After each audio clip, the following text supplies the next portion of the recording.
The morning mist clung to the rolling hills of Cedar Valley like a whispered secret, and Marcus Webb stood on his weathered porch, nursing his third cup of coffee as the sun painted the sky in shades of amber and rose. At 52 he had grown accustomed to the solitude that stretched across his thousand-acre ranch, where the only sounds were the distant lowing of cattle and the rhythmic creak of the old windmill that had been turning since his grandfather's time.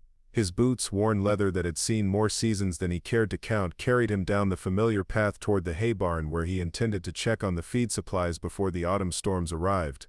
What he discovered there would change everything. Before we jump back in, tell us where you're tuning in from, and if this story touches you, make sure you're subscribed, because tomorrow I've saved something extra special for you.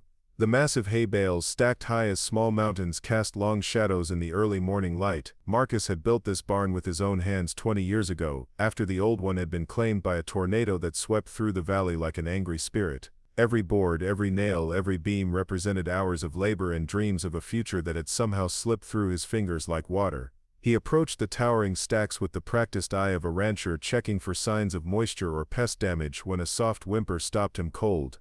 The sound was so faint he almost dismissed it as the barn settling, or perhaps a field mouse disturbed from its nest. But there it was again, distinctly human, distinctly distressed. Marcus set down his coffee mug on a nearby crate and moved deeper into the barn, his footsteps muffled by the thick layer of scattered hay that covered the floor. The whimpering grew more distinct, accompanied now by what sounded like hushed whispers and the occasional bleat of what could only be a goat. Behind the largest stack of hay bales, in a space barely wide enough for a grown person to squeeze through, Marcus discovered a sight that would be etched in his memory forever. A young woman, perhaps in her late 20s, was crouched in the narrow space between the bales and the barn wall, her arms wrapped protectively around two small children who couldn't have been more than 4 years old.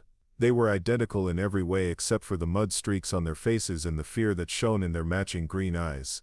Pressed against the woman's side was a brown and white goat, its intelligent eyes regarding Marcus with a mixture of wariness and curiosity. The woman's hair, a rich chestnut brown that caught the filtered sunlight streaming through the barn's high windows, had escaped from what had once been a neat braid. Her clothes, though clean, bore the telltale signs of travel and rough sleeping.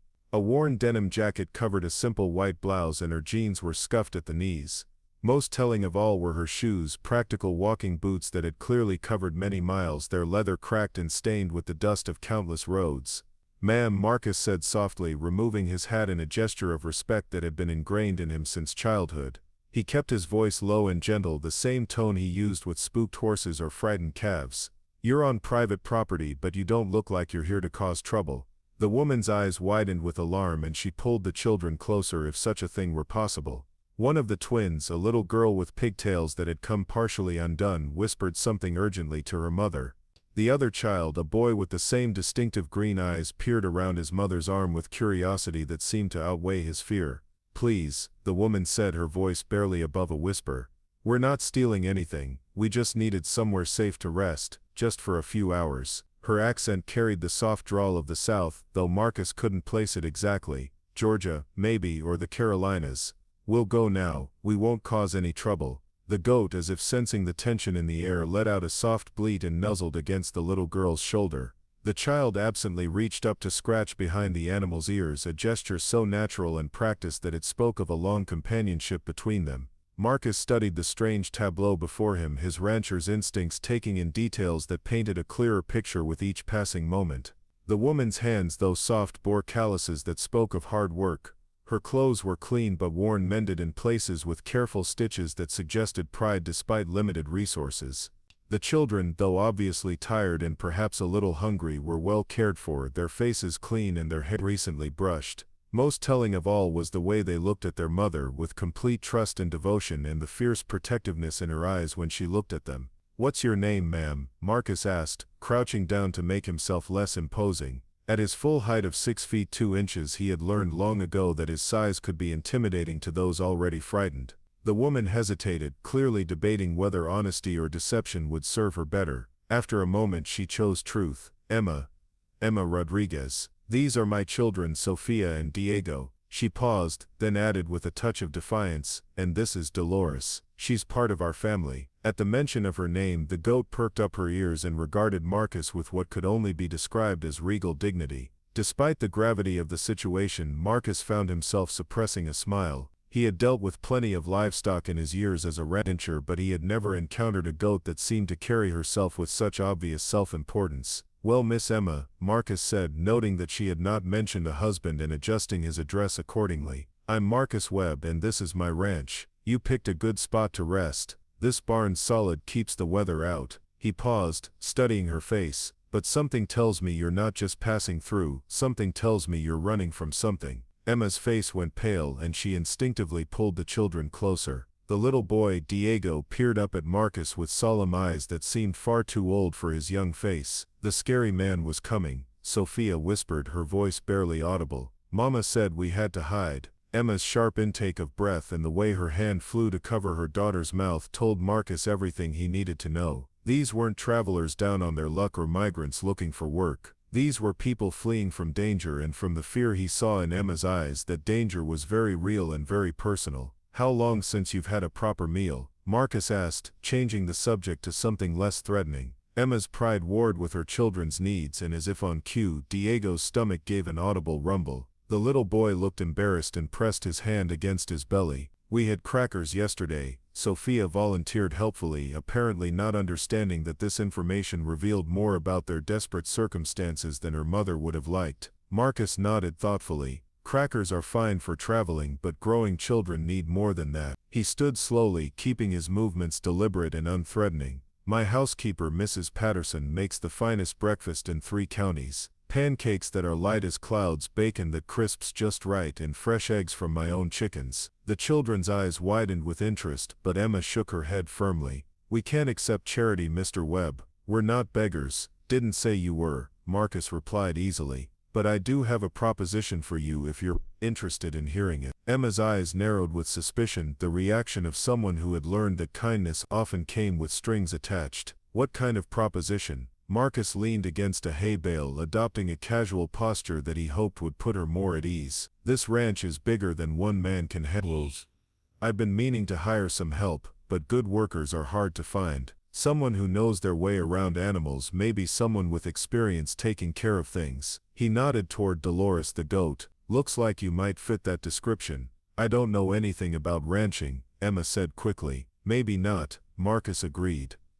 "But I bet you know about hard work. I bet you know about taking care of what's important to you." His eyes moved meaningfully to the twins. "And I bet you're tired of looking over your shoulder." The last observation hit its mark. Emma's shoulders sagged slightly, and for a moment the fear and exhaustion she had been hiding behind her determined facade showed through. "There's a small house about a quarter-mile from the main ranch house," Marcus continued. "It's not fancy, but it's clean and private. Has a good well for water and a little garden plot that Mrs. Patterson hasn't had time to tend properly. There's even a small barn where your goat could stay comfortable." Diego looked up at his mother with hope shining in his eyes. Could Dolores have her own house, Mama? Emma's resolve began to crumble.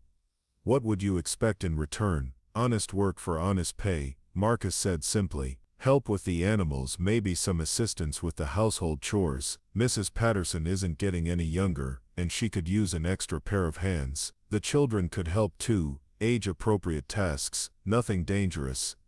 And if someone came looking for us," Emma's voice was barely audible. Marcus's expression hardened slightly. "This is my land, Miss Emma. I decide who's welcome here and who isn't. Anyone who wants to cause trouble for people under my protection will have to go through me first." The promise, delivered in his quiet, steady voice, carried the weight of absolute conviction. Emma studied his face, searching for deception or hidden motives, but found only sincere concern and an offer of sanctuary. "Why?" she asked finally. "Why would you help complete strangers?" Marcus was quiet for a long moment, his eyes distant as he considered her question. "My grandmother used to say that God puts people in our path for a reason. Sometimes we're meant to help, and sometimes we're meant to be helped. Maybe this is one of those times." Sophia, who had been listening to the adult conversation with the focused attention that children reserve for discussions about their future, suddenly spoke up. "Dolores likes you, mister. She only likes good people." As if to confirm this assessment, the goat took a step closer to Marcus and regarded him with what appeared to be approval. Marcus reached out slowly, allowing Dolores to sniff his hand before gently scratching behind her ears. The goat's eyes closed in contentment and she leaned into his touch. "Well," Marcus said with a smile, If I pass the goat test, I must be doing something right. Despite everything, Emma found herself smiling in return. Dolores is an excellent judge of character. She never liked. She stopped abruptly, clearly not wanting to finish that sentence in front of the children. Marcus nodded in understanding.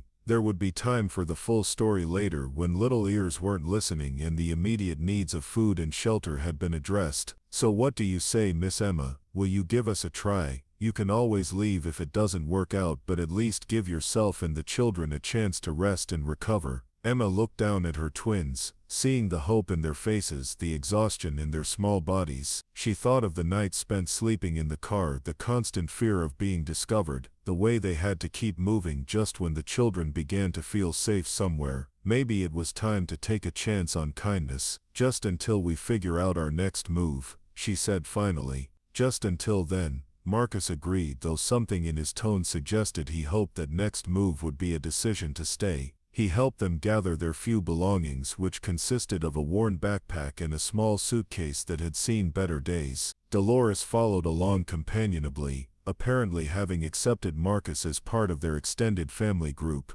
As they walked from the barn toward the main house, Emma couldn't help but notice the care and pride that Marcus had invested in his property. The fences were well maintained, the outbuildings in good repair. Cattle grazed peacefully in distant pastures and she could see horses moving gracefully in a nearby paddock. This was a working ranch, but it was also clearly a home that someone loved. The main house was a sprawling single-story structure with a wide wraparound porch and large windows that seemed designed to welcome in as much natural light as possible. Rocking chairs sat invitingly on the porch and flower boxes beneath the windows overflowed with late-season blooms that someone had tended with obvious care. "Mrs. Patterson," Marcus called as they approached the front steps, "we have guests for breakfast." The front door opened to reveal a plump woman in her 60s with silver hair pulled back in a neat bun and the kind of warm motherly face that belonged in a storybook. She wore a flower-dusted apron over a simple blue dress, and her eyes immediately focused on the children with the instinctive concern of someone who had spent her life taking care of others. "Well, bless my soul," Mrs. Patterson exclaimed, wiping her hands on her apron. "What have we here?" Preparing and narrating this story took us a lot of time, so if you are enjoying it, subscribe to our channel, it means a lot to us. Now back to the story. "Mrs. Patterson, I'd like you to meet Emma Rodriguez and her children, Sofia and Diego. And this is Dolores." Marcus gestured to the goat who was examining the porch steps with obvious approval. "A goat," Sofia announced unnecessarily as if Mrs. Patterson might not have noticed. "I can see that, sweetheart," Mrs. Patterson said with a warm laugh. "And a very pretty goat she is too, but you children look like you could use some breakfast. Are you hungry?" Both twins nodded vigorously, their earlier shyness forgotten in the face of Mrs. Patterson's grandmotherly warmth. "Well then, let's get you fed properly. Mr. Marcus, why don't you show Miss Emma where she can freshen up while I get these little ones started on some pancakes?"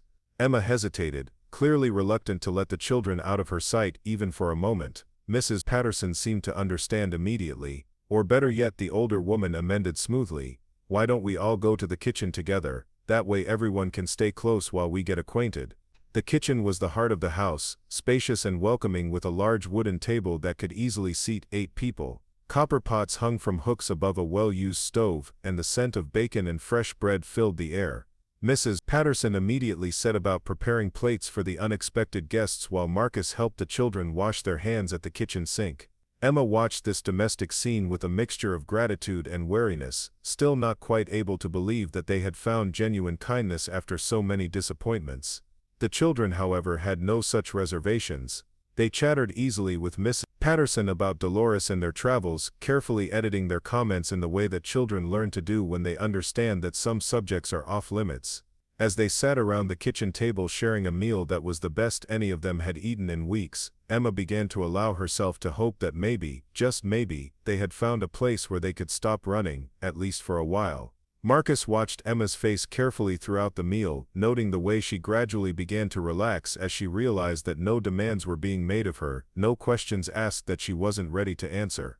The children bloomed under Mrs. Patterson's attention, their natural personalities emerging as they felt safe enough to simply be children again. After breakfast, Marcus showed them to the small house he had mentioned, a charming two-bedroom cottage that sat beneath a grove of oak trees about a quarter-mile from the main house. It was indeed modest, but it was clean and well-maintained, with a cozy living room, a functional kitchen, and 2 bedrooms that were perfect for a small family. "The larger bedroom is for you," Marcus explained to Emma. "The smaller one has bunk beds that should work well for the twins. There's a little barn out back where Dolores can stay, and she's welcome to graze anywhere on the property." Sofia and Diego raced through the house, examining everything with the enthusiasm of children who had been confined to cars and hiding places for too long. Their laughter echoed through the rooms, bringing life to a space that had been empty for too long. "It's perfect," Emma said softly, and Marcus could see tears gathering in her eyes. "You're welcome to stay as long as you need," he assured her. "No pressure, no expectations beyond what we discussed, just take time to rest and figure out what comes next." As the day wore on, Emma found herself drawn into the rhythm of ranch life.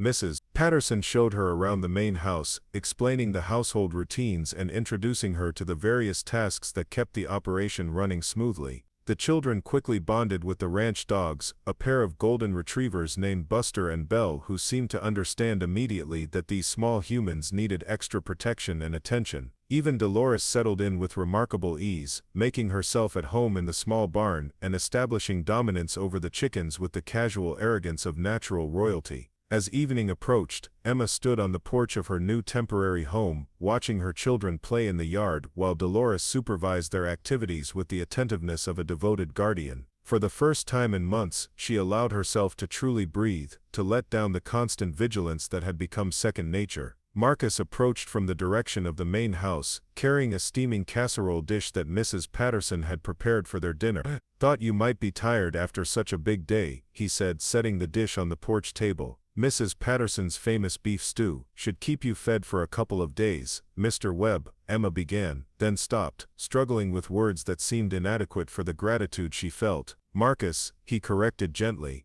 "and you don't need to say anything, Emma. Sometimes people just need help, and sometimes other people are in a position to provide it. That's how communities are supposed to work." She nodded, understanding that he was giving her permission to accept his kindness without the burden of excessive gratitude or explanation. "The children seem happy," he observed, watching Sofia attempt to teach Dolores to play fetch while Diego cheered her on. "They haven't laughed like that in a long time," Emma admitted. "I'd forgotten how much they love being around animals." "Well, they'll have plenty of opportunities here. This ranch runs on the principle that every creature has a job to do and deserves to be treated with respect. I think your children understand that instinctively." As if to prove his point, Sofia succeeded in getting Dolores to bring back a stick, though the goat clearly considered this game beneath her dignity. Diego immediately declared his sister a genius, and Dolores basked in the praise with obvious satisfaction. "Marcus," Emma said suddenly, her voice serious, "there are things about our situation that you should know, things that might make you reconsider your offer." Marcus leaned against the porch railing, his expression attentive but not demanding. "Only if you want to tell me, Emma, only if you think I need to know to keep you and the children safe." Emma was quiet for a long moment, weighing the risks of trust against the greater risk of leaving this kind man unprepared for what might be coming. Finally she decided that he deserved to know what he was potentially getting himself into. "The children's father died 2 years ago," she began, her voice steady despite the obvious difficulty of the subject. "Car accident. He was a good man, worked construction, provided for us the best he could. After he died, I struggled to make ends meet. That's when I met Vincent Castellano." The name seemed to stick in her throat, and Marcus noticed the way her hands clenched into fists at her sides. "Vincent owns several businesses in town, restaurants, a construction company, some rental properties. He's well respected, considered a pillar of the community. He offered me a job managing one of his restaurants, good pay, benefits." It seemed like the answer to our prayers. Marcus could already sense where this story was heading, and he felt a familiar anger building in his chest, the same fury he felt whenever he encountered those who used their power to prey on the vulnerable. "At first everything was perfect. Vincent was charming, attentive to the children, generous with bonuses and gifts. He said he cared about us, wanted to take care of us. The children started calling him Uncle Vincent." Emma's voice became bitter. "I was so grateful, so relieved to have stability again, that I didn't see the warning signs." "What kind of warning signs?" Marcus asked gently. The way he gradually took control of everything. He insisted on handling my finances, said he was just trying to help me budget better. He started making comments about my appearance, my friends, the way I was raising the children, always framed as concern, as wanting what was best for us. Emma paused, watching her children play, drawing strength from their innocent joy. When I finally realized what was happening, when I tried to pull back and establish boundaries, that's when his true nature came out. The verbal abuse, the threats, the way he used his position in the community to isolate me. He made it clear that if I tried to leave, he would make sure I lost custody of the children. He had lawyers, connections, money. I was just a widow with no resources. But you left anyway, Marcus observed. I had to. The children were starting to be affected by the tension, by the fear that had become constant in our lives. Sophia started having nightmares, and Diego began to withdraw, stopped speaking for days at a time. I realized that staying was going to destroy them, and I couldn't let that happen. So you ran, in the middle of the night, with whatever we could carry. Vincent had been tracking our location through my phone, through credit cards, through every electronic trail. I didn't even know I was leaving. I had to abandon everything, pay cash for everything, avoid cameras, stay off main roads. She turned to look at Marcus directly. He's not going to give up. Men like Vincent don't let go of what they consider theirs. Marcus absorbed this information with the grim recognition of someone who had encountered similar predators before. How long have you been running? 3 months. We've never stayed anywhere longer than a few days. I was so tired, and the children were exhausted, and when we saw your barn, she trailed off, then added firmly, but I won't put you in danger, Marcus. If there's any sign that he's found us, we'll leave immediately. The hell you will, Marcus said with quiet intensity. Emma, you found sanctuary here, and that means something. I won't let you be driven back out into danger. You don't understand what he's capable of. Vincent has connections everywhere. He can make life very difficult for people who cross him. Marcus's smile was grim and determined. Then I guess he's never dealt with anyone like me before. I've been protecting what matters to me on this land for 20 years. I'm not about to stop now. As if sensing the seriousness of the adult conversation, the children approached the porch with Dolores trailing behind them. Sophia looked up at her mother with concern. Mama, are you sad again? Emma immediately forced a smile, not wanting her daughter to worry. No, sweetheart. I'm just talking with Marcus about ranch things. Diego, always the more perceptive of the twins, studied Marcus's face carefully. Are you going to keep us safe, Mr. Marcus? The question, asked with such simple faith, hit Marcus like a physical blow. He knelt down to the little boy's level, looking directly into those serious green eyes. Yes, Diego, I'm going to keep you and your sister and your mama safe. That's a promise. Sophia, not to be outdone, stepped forward with her own question. And Dolores too. Especially Dolores, Marcus said solemnly. After all, she's the one who convinced me you were good people. I owe her for that. The goat, hearing her name, approached Marcus and butted his hand gently with her head, a gesture of acceptance that made both children giggle with delight. As the sun set over Cedar Valley, painting the sky in brilliant oranges and purples, the strange new family gathered on the porch of the little house. Emma felt something she hadn't experienced in months, the simple peace of not having to plan an escape route, or worry about who might be watching from the shadows. Marcus sat in one of the porch chairs, whittling a small wooden horse that he intended to give to the children. Mrs. Patterson had sent over homemade cookies along with the stew, and the twins were enjoying their dessert while regaling him with stories about their adventures on the road. And then Dolores ate the man's hat. Sophia giggled, describing an incident from several weeks ago. He was so mad, but it was funny because the hat was ugly anyway. Dolores has very strong opinions about fashion, Emma added with a smile, earning a dignified look from the goat. As the evening grew cooler, Marcus reluctantly prepared to return to the main house. I'll be in the barn early tomorrow morning if you need anything. Mrs. Patterson will come by around 8 to show you more about the household routines. Marcus, Emma called as he started to leave. Thank you for everything. I know I keep saying it, but I mean it. You don't need to keep thanking me, Emma. Just focus on healing, on letting the children be children again. The rest will work itself out. After he left, Emma tucked the twins into their new beds, marveling at how quickly they had adapted to their surroundings. Sophia fell asleep, clutching a small wildflower bouquet she had picked for Dolores, while Diego drifted off with his arm around a stuffed horse that Mrs. Patterson had found in a closet somewhere. Emma stood in the doorway of their room for a long time, watching them sleep peacefully for the first time in months. The constant tension that had kept her hypervigilant for so many weeks began to ease, though she knew it would take time before she could truly let her guard down. Outside, Dolores had settled herself comfortably in her new home, apparently satisfied with the accommodations. The sound of her contented munching on hay was oddly soothing, a reminder that sometimes the simplest needs could be met with simple kindness. As Emma finally prepared for bed in her own room, she allowed herself to think about the possibility of staying longer than a few days. The children needed stability, needed time to recover from the trauma of constant flight, and if she were being honest with herself, she needed it too. For the first time since leaving Vincent, Emma fell asleep without checking the locks on the doors 3 times or positioning herself where she could see the road. Instead, she slept deeply and dreamlessly, surrounded by the peaceful sounds of a ranch at rest and the promise of a tomorrow that didn't have to include fear. 2 weeks had passed since that morning in the hay barn, and Emma found herself settling into a routine that felt both foreign and wonderfully natural. The autumn days were growing shorter, but each sunrise brought with it a sense of possibility that she hadn't felt in years.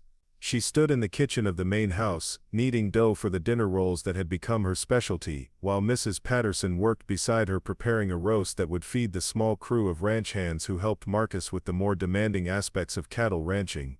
The twins had adapted to ranch life with the resilience that only children possess. Sophia had appointed herself the official caretaker of the chickens, naming each one and maintaining detailed mental records of their personalities and egg-laying habits.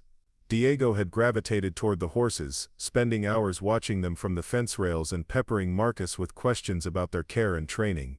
Both children had developed a deep attachment to the ranch dogs, Buster and Belle, who had taken on the role of protectors and playmates with equal enthusiasm. Dolores, meanwhile, had established herself as the undisputed queen of the barnyard. She had somehow managed to organize the other animals according to her own mysterious hierarchy, with the chickens serving as her devoted subjects, and even the horses showing her a grudging respect that amused Marcus to no end. The goat had also developed an inexplicable fondness for Marcus's work boots, often found grooming them with her tongue when she thought no one was watching. Emma had thrown herself into the work of the ranch with a determination that impressed everyone around her. She had a natural talent for organization and efficiency that transformed the household operations, streamlining routines that had grown haphazard over the years of bachelor living. More than that, she brought a warmth and life to the main house that had been missing since Marcus's grandmother had passed away 5 years earlier. The relationship between Emma and Marcus had developed slowly, built on mutual respect and shared responsibility, rather than grand romantic gestures. They worked well together, their different strengths complementing each other in ways that made the ranch run more smoothly than it had in years. Marcus appreciated Emma's practical intelligence and her fierce devotion to her children, while Emma had come to admire Marcus's quiet strength and his genuine kindness toward those who needed protection. Mrs. Patterson, with the wisdom that comes from decades of observing human nature, watched their growing connection with approval and carefully orchestrated opportunities for them to spend time together. She would mysteriously develop urgent errands that required Emma to accompany Marcus to town, or suddenly remember pressing business that required her presence elsewhere when the two of them were working together on ranch projects. The children, with the instinctive understanding that young ones possess about adult emotions, had begun referring to Marcus as simply Papa Marcus without any prompting from their mother. The first time Sophia used the term, Emma had felt her heart skip with a mixture of joy and terror. Joy at seeing her children feel safe enough to form new attachments, and terror at the thought of how much they would lose if their sanctuary was discovered, and they had to run again. It was on a crisp Tuesday morning in late October that the first signs of trouble appeared. Marcus was in town at the feed store, loading supplies for the winter months ahead, when Sheriff David Martinez approached him with an expression of concern. Martinez had been the law in Cedar Valley for 15 years, and he had developed a reputation for fairness and common sense that had earned him the respect of everyone in the community. "Marcus," the sheriff said without preamble, "I need to talk to you about something. Got a visit yesterday from a private investigator out of New Mexico. Well-dressed fellow, driving an expensive car, asking questions about a woman and 2 children traveling with a goat." Marcus felt his blood run cold, but he kept his expression neutral. "That's so, fellow seemed to think they might have passed through our area. Showed me some pictures, offered a substantial reward for information about their whereabouts. Martinez paused, studying Marcus's face carefully, said the woman was mentally unstable, had kidnapped the children from their legal guardian. Did you believe him? Marcus asked quietly. Martinez snorted with derision. Hell no. In my experience, when someone shows up with that much money and that slick a story, they're usually the ones running the real con. But I thought you should know he was asking around. Marcus nodded his appreciation. I'm obliged, David. This fellow say where he was headed next. Claimed he was going to check the neighboring counties, but something tells me he'll be back. Men like that don't give up easily, especially when there's money involved. Martinez shifted his weight, choosing his next words carefully. Marcus, if you happen to encounter anyone who might be in trouble with someone like that, you let me know. Sometimes people need protection from folks who claim to have their best interests at heart. The message was clear, and Marcus felt a surge of gratitude for the sheriff's understanding. I'll keep that in mind, David. And I appreciate you keeping your ears open. As Marcus drove back to the ranch, his mind raced with the implications of this news. The private investigator was clearly working for Vincent Castellano, which meant that Emma's worst fears were coming true. The man wasn't giving up, and he was getting closer to finding them. Emma was hanging laundry on the line behind the main house when Marcus returned, and she knew immediately from his expression that something was wrong. The children were in the barn with Mrs. Patterson, learning how to properly groom the horses, so they were able to speak freely. He found us, didn't he? Emma said without preamble, her hand stilling on the shirt she was pinning to the line. Marcus set down the bags of feed he was carrying, and moved to stand beside her. Not exactly, but he's close. Sheriff Martinez says a private investigator was in town yesterday, asking questions. Emma's face went pale, and she gripped the clothespin so tightly that her knuckles turned white. We have to leave, tonight, before he comes back with more people, before he realizes we're here. Emma, no. Marcus's voice was firm.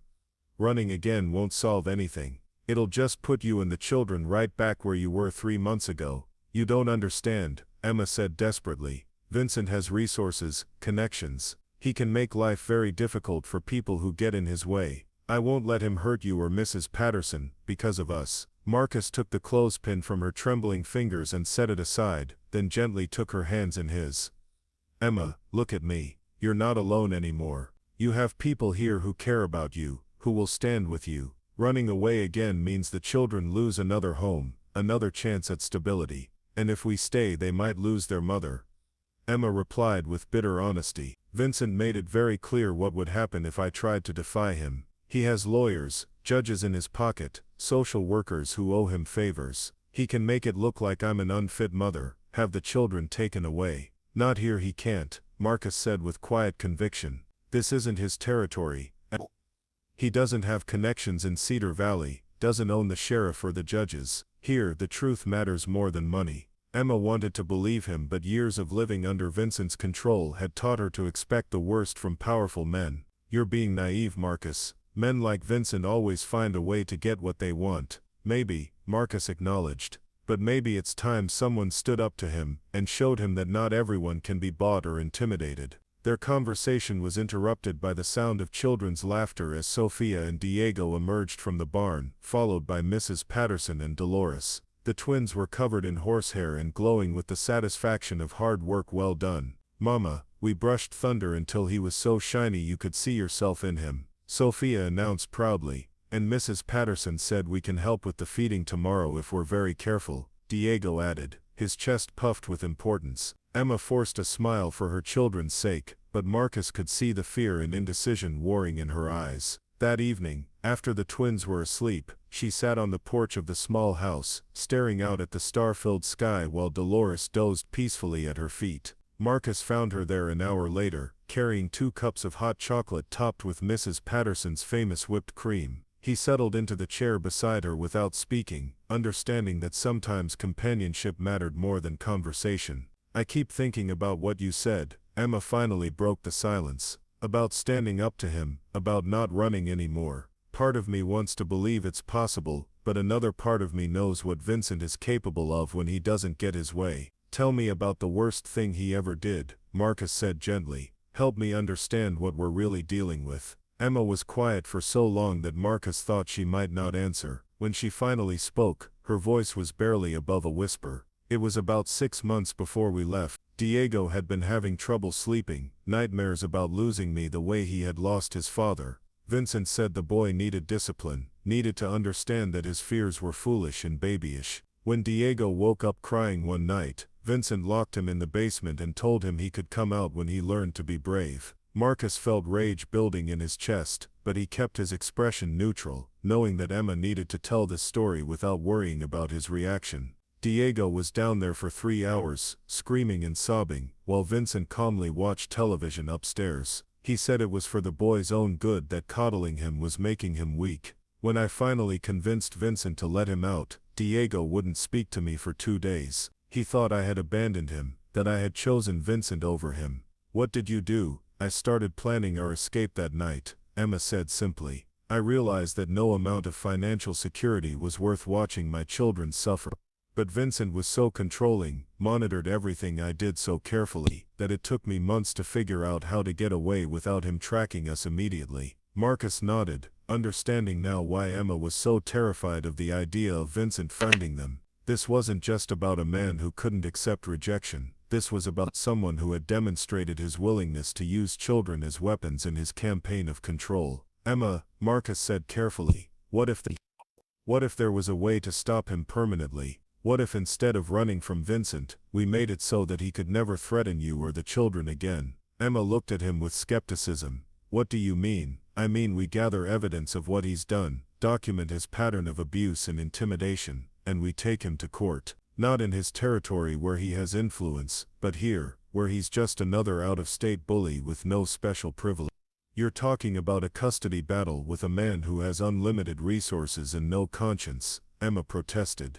Even if we won, which is unlikely, it would take years. Years of living in fear, of the children being afraid every time someone knocks on the door. Not necessarily, Marcus replied thoughtfully. What if we could prove that Vincent never had legal stand to pursue custody in the first place? What if we could show that his entire claim is based on false pretenses? Emma frowned, not following his logic. What do you mean? You said Vincent claimed you were mentally unstable, that you had kidnapped the children from their legal guardian. But the children's father was your husband, right? And Vincent was never married to you, never legally adopted the twins. Of course not. He wanted control, not legal responsibility. Then he has no legal standing to pursue custody of children who aren't his, and any court would recognize that.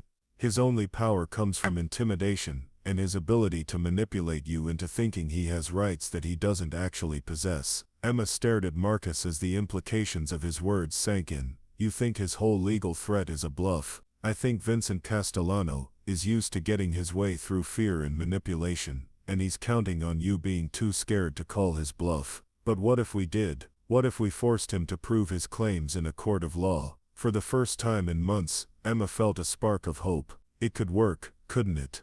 If we could prove that his whole case is fraudulent. More than that, Marcus continued, warming to the idea.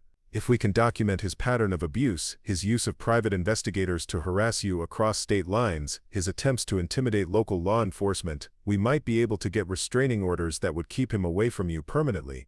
Emma's mind began racing with possibilities. We would need evidence, testimony from people who witnessed his behavior. Do you think there are people back home who would be willing to testify? Other employees, neighbors, anyone who saw how he treated you and the children? Maybe. Emma said slowly. There was a woman who worked at one of his restaurants, Maria Santos. She tried to warn me about Vincent early on, said he had done the same thing to other women. And there was a neighbor, Mrs. Chen, who called the police once when she heard Diego screaming during the basement incident. That's a start, Marcus said encouragingly. And we have Sheriff Martinez here who can testify about the private investigator's behavior, the way Vincent is trying to use intimidation tactics across state lines. Emma felt something she hadn't experienced in a very long time, the possibility of fighting back instead of just surviving. It's risky, she said finally. If we're wrong, if Vincent really does have the legal power he claims, we could lose everything. And if we don't try, you'll spend the rest of your life running from shadows, Marcus pointed out. The children will never have a real home, never feel truly safe. Is that the life you want for them? Emma looked through the window of the small house, where her twins were sleeping peacefully in their own beds for the first time in months. She thought about Sophia's joy in caring for the chickens, about Diego's growing confidence around the horses, about the way they had both begun to heal from the trauma of their early years. "No," she said finally. "It's not. They deserve better than that. They deserve a chance to grow up without fear." Marcus reached over and took her hand. "Then we fight together, and we win because we have something Vincent doesn't." "What's that?" "The truth. And people who are willing to stand up for what's right, regardless of the cost." The next morning brought news that would test their resolve sooner than expected. Mrs. Patterson came bustling into the kitchen where Emma was preparing breakfast, her face flushed with indignation and concern. "That private investigator is back," she announced without preamble. "Saw his fancy car parked outside Miller's diner, talking to anyone who'll listen, offering money for information about a disturbed woman and her kidnapped children." Emma felt her knees go weak, but before she could give in to panic, Marcus appeared in the doorway, having heard Mrs. Patterson's announcement. "How many people are talking to him?" he asked calmly.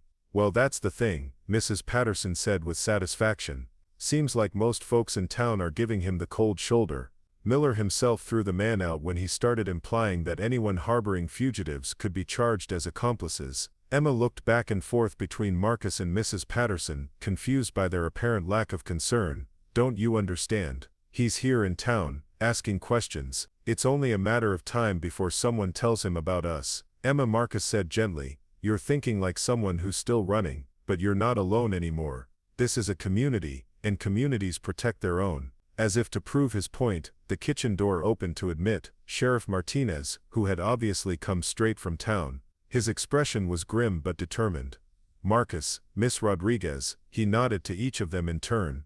"I need to talk to you about our mutual friend from New Mexico." Emma's heart sank, but the sheriff's next words surprised her. "I did some checking into this Vincent Castellano character, and what I found was very interesting. Seems he's got quite a reputation back home for harassing former employees, particularly young women with children. There are at least 3 other cases of women who claim he used his position and resources to intimidate them after they tried to leave his employment. Are any of them willing to testify?" Marcus asked immediately. "2 of them are. The third one disappeared about a year ago, and no one's seen her since." Martinez's expression darkened. "Which makes me very concerned about what might happen to Miss Rodriguez if this man gets his hands on her." Emma felt a chill run down her spine. Another woman disappeared.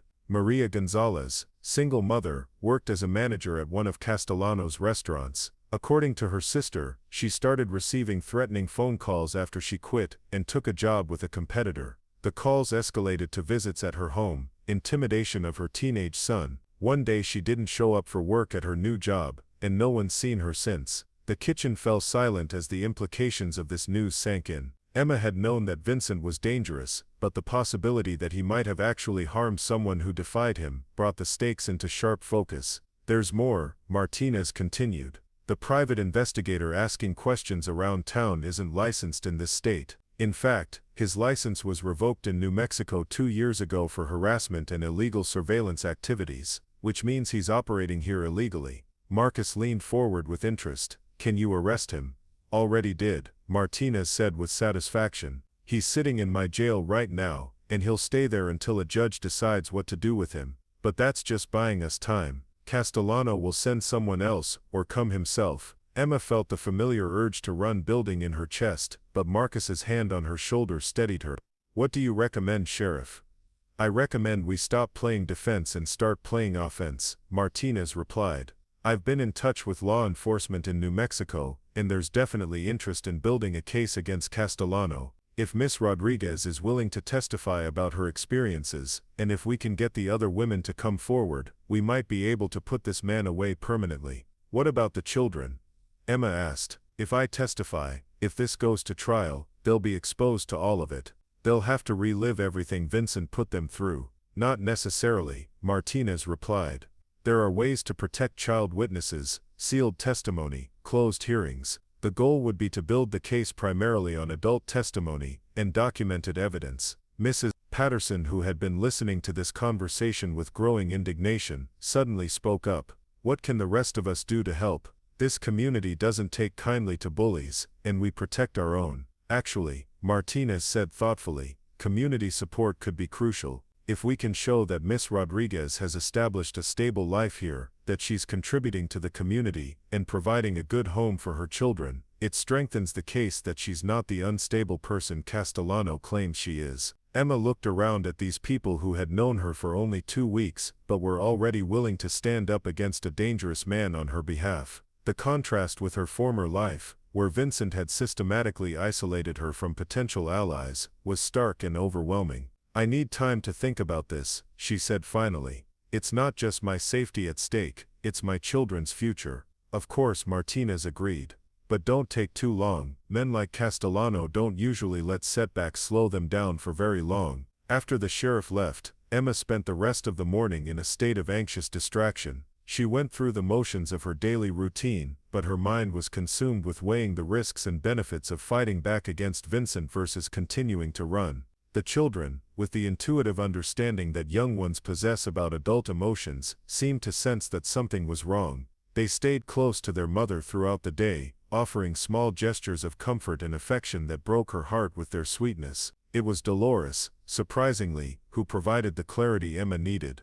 The goat had been restless all day, bleating anxiously and refusing to settle in her usual spots. Finally, as evening approached, she planted herself directly in front of Emma and fixed her with an unblinking stare that seemed to demand attention. "What is it, Dolores?" Emma asked, kneeling to the goat's level. "What are you trying to tell me?" Sophia, who had appointed herself as Dolores's official interpreter, appeared at Emma's side. "She's worried about you, Mama. She knows you're scared, and she wants you to remember that we're brave now." "Brave?" Emma repeated. "Remember when we were running, and that mean dog chased us, and Dolores stood between us and the dog, even though she was scared too." Diego had joined the conversation, his young face serious. "She was brave because she loves us, and love makes you brave." Emma felt tears prick her eyes as she realized that her 4-year-old children had learned something about courage that she was still struggling to understand. They had watched their goat face down threats to protect the people she loved, and they had internalized that lesson in ways that their mother was only beginning to grasp.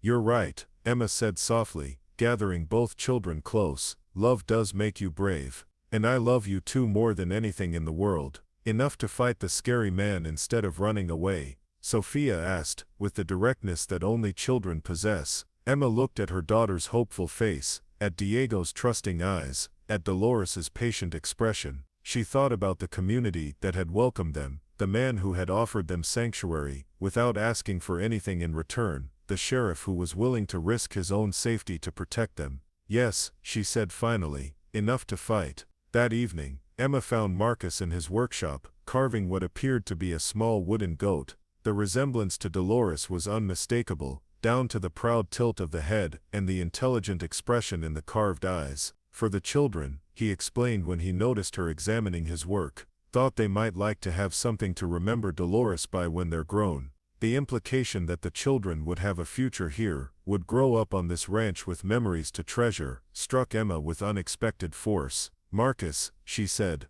"I've made a decision about Vincent." He set down his carving tools and gave her his full attention. "And I want to fight, not just for me, but for the other women he's hurt, for the one who disappeared, and for my children, so they can grow up, knowing that sometimes the good people win." Marcus smiled, the expression transforming his weathered face with warmth and pride. "I was hoping you'd say that." "It's going to be dangerous," Emma warned. "Vincent won't give up easily, and he's capable of terrible things when he's cornered." "Then we'll have to make sure we're not the ones who end up cornered," Marcus replied. "We'll document everything, build an ironclad case, and we'll have the whole community watching our backs." Emma nodded, feeling a sense of resolution that she hadn't experienced in years. "Where do we start?" "Tomorrow we start making phone calls. We contact those other women, we gather evidence, and we show Vincent Castellano that he picked the wrong family to terrorize." As they walked back toward the main house together, Emma felt something shift inside her chest.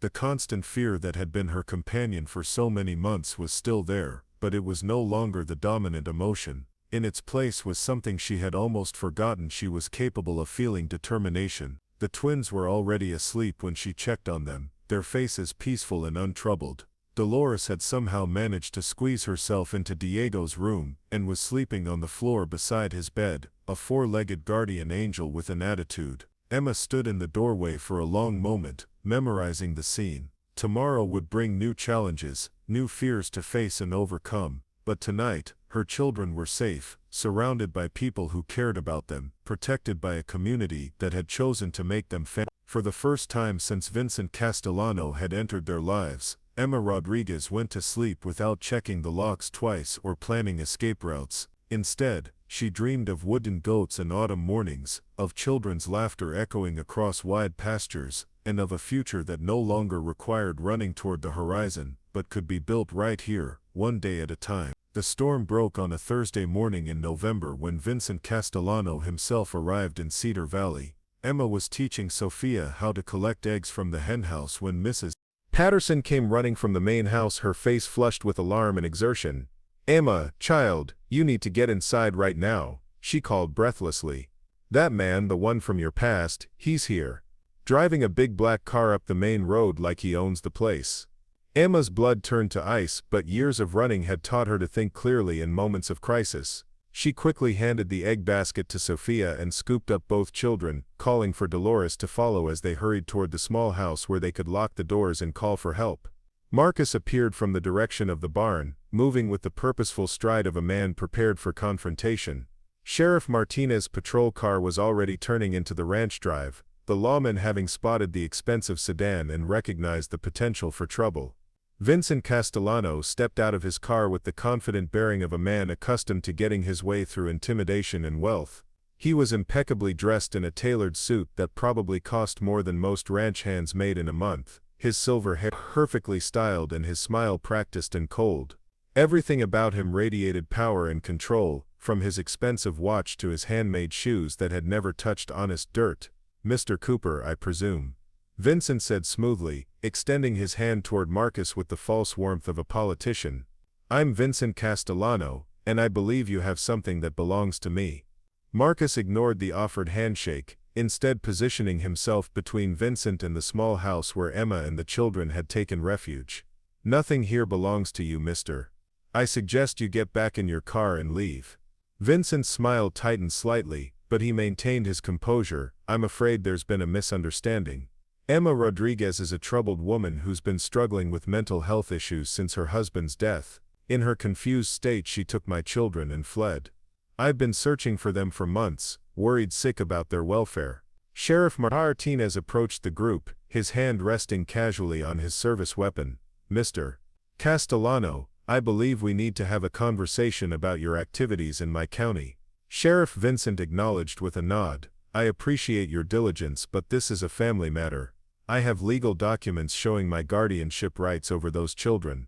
"Is that so?" Martinez replied skeptically. "Because the documents I've seen show that Emma Rodriguez is the legal guardian of Sofia and Diego Rodriguez, and that you have no legal standing whatsoever regarding those children." Vincent's facade cracked slightly, revealing a flash of the cold fury that lay beneath his polished exterior. "Sheriff, I don't think you understand who you're dealing with. I have considerable influence, friends in high places who won't appreciate this kind of obstruction. And I don't think you understand where you are." Marcus interjected, his voice carrying the quiet authority of a man defending his own land. "This is Cedar Valley, and your influence doesn't reach here. The only friends that matter are the ones standing right beside you."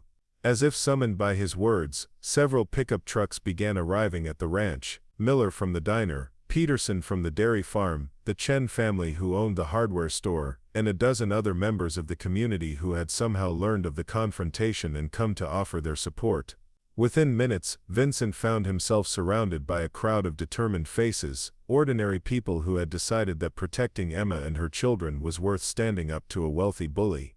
"This is absurd," Vincent sputtered, his composure finally beginning to slip. "I'm trying to rescue those children from an unstable woman and a convicted criminal." "Convicted criminal?" Marcus stepped closer, his eyes dangerous. "You'd better be very careful about the accusations you make, mister." Sheriff Martinez held up a hand to prevent the situation from escalating further. "Mr. Castellano, I think it's time you and I had a private conversation down at the station. We can discuss those legal documents you mentioned, along with some questions I have about your business practices back in New Mexico." Vincent looked around at the assembled crowd, clearly recognizing that he was outnumbered and outmaneuvered. His eyes found the small house where Emma was watching from behind a curtain, and his expression turned ugly with frustrated rage. "This isn't over, Emma," he called out loud enough for his voice to carry across the yard. "You can't hide behind these people forever. I know things about you, about your past, that would shock these good folks. How long do you think they'll protect you when they learn the truth?" Emma's heart pounded with terror, not for herself but for the possibility that Vincent might somehow turn the community against her with whatever lies he was prepared to tell. But before she could respond, an unexpected voice rose from the crowd. "The only truth we need to know is that you're a man who terrorizes women and children," Mrs. Patterson declared, stepping forward with her chin raised defiantly.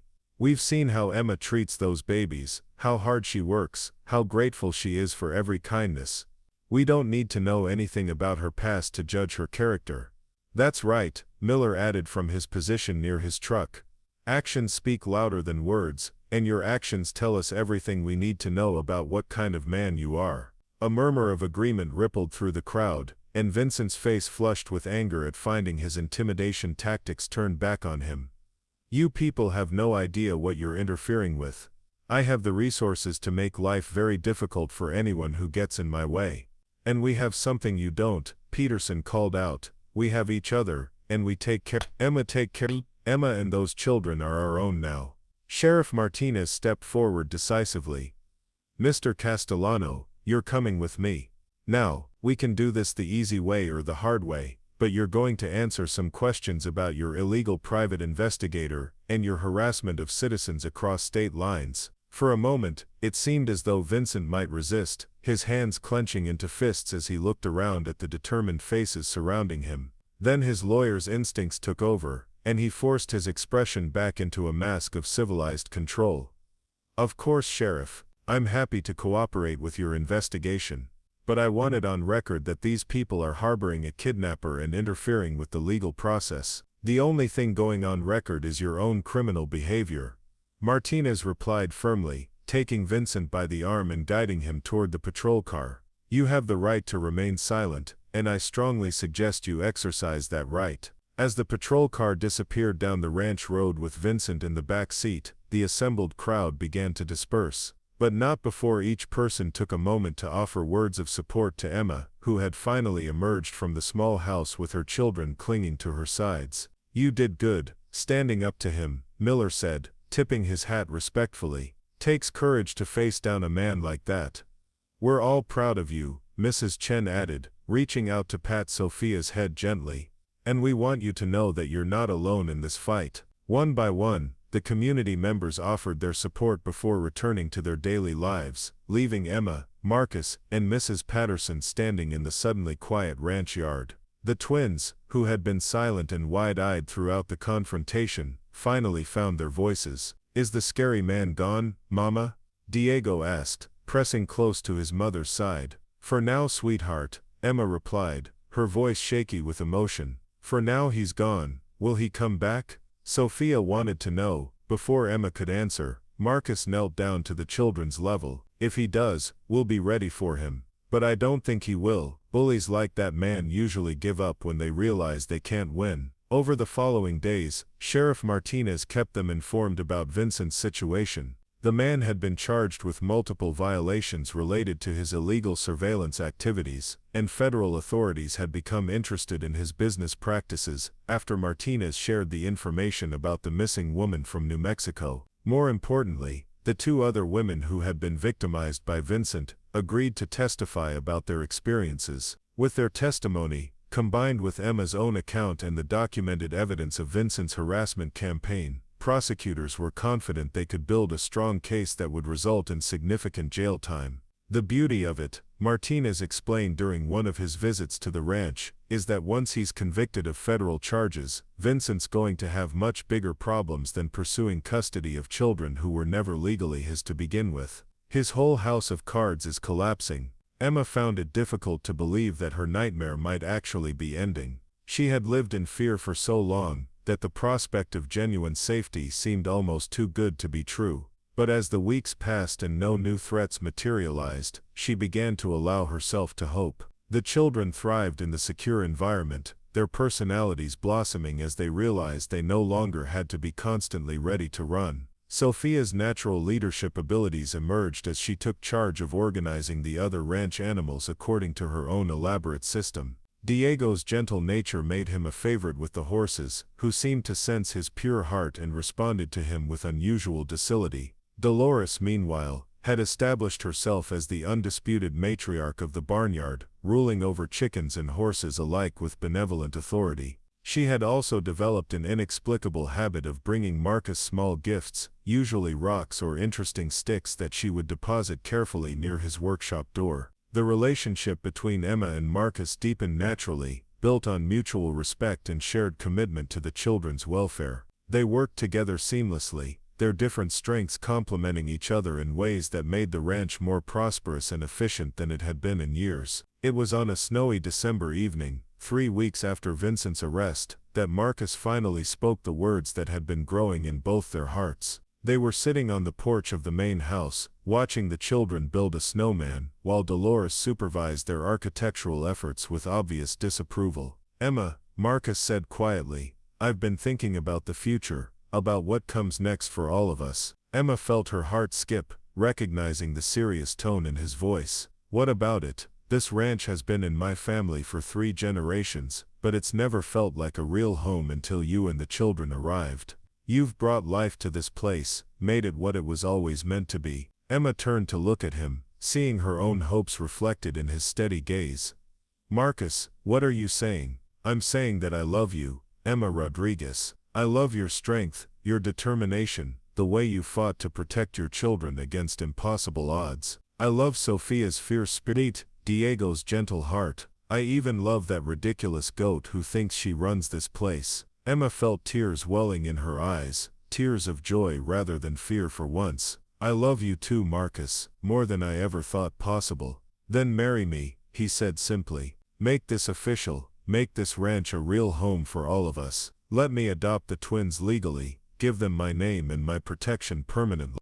Emma's answer came not in words but in the kiss she pressed to his lips, a kiss that tasted of possibility and new beginnings. When they finally broke apart, Sophia's voice rang out across the snowy yard. "Are you kissing Mama, Papa Marcus?" "Yes, I am," Marcus called back with a laugh. "Is that all right with you? Does this mean we can stay forever?" Diego wanted to know. "Forever and always," Emma replied, her voice strong with certainty. The wedding took place in the spring, a simple ceremony in the ranch's main pasture with the entire community in attendance. Sophia served as flower girl, scattering rose petals with serious concentration, while Diego carried the rings with the gravity of someone entrusted with a sacred mission. Dolores, resplendent in a crown of wild flowers that Sophia had woven for her, served as the unofficial mascot of the celebration. Sheriff Martinez had delivered the final piece of good news just days before the wedding.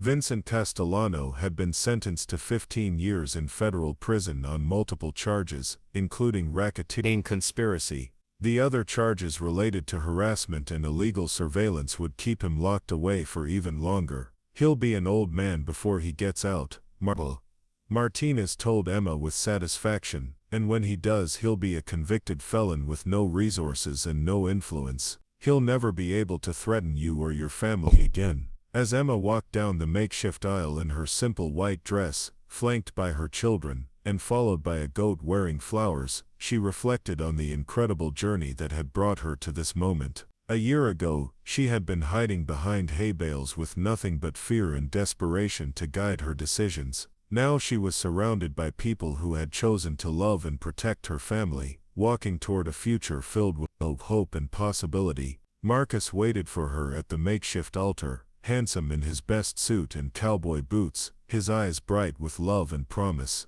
Behind him stood the wedding guests, ordinary people who had become extraordinary through their willingness to stand up for what was right. When the minister asked if anyone objected to the union, Dolores let out a loud bleat of approval that sent ripples of laughter through the assembled crowd. It seemed even the goat was giving her blessing to this new chapter in their lives. As Emma and Marcus exchanged vows, promising to love and protect each other and the children through whatever challenges lay ahead, she thought about the words that had changed everything. "Stay, if it don't eat my boots," Marcus had said that first morning when they were just strangers seeking shelter. Such simple words, but they had opened the door to a life beyond her wildest dreams. The reception lasted until well after sunset, with dancing and laughter, and more food than the small community could possibly consume. The children fell asleep in their chairs, exhausted by excitement and joy, while the adults continued celebrating under the star-filled Wyoming sky. Years later, when Sophia and Diego were grown with children of their own, they would tell the story of how their family began. They would speak of a goat named Dolores who led them to safety, of a cowboy who offered sanctuary to strangers, and of a community that proved that love and courage could triumph over fear and greed. And in the barn that had once been their hiding place, a new generation of children would play while their parents worked the land, continuing the cycle of protection and love that had begun with 3 desperate fugitives, and a man brave enough to say, "Stay." Up next, you've got 2 more standout stories right on your screen. If this one hit the mark, you won't want to pass these up. Just click and check them out.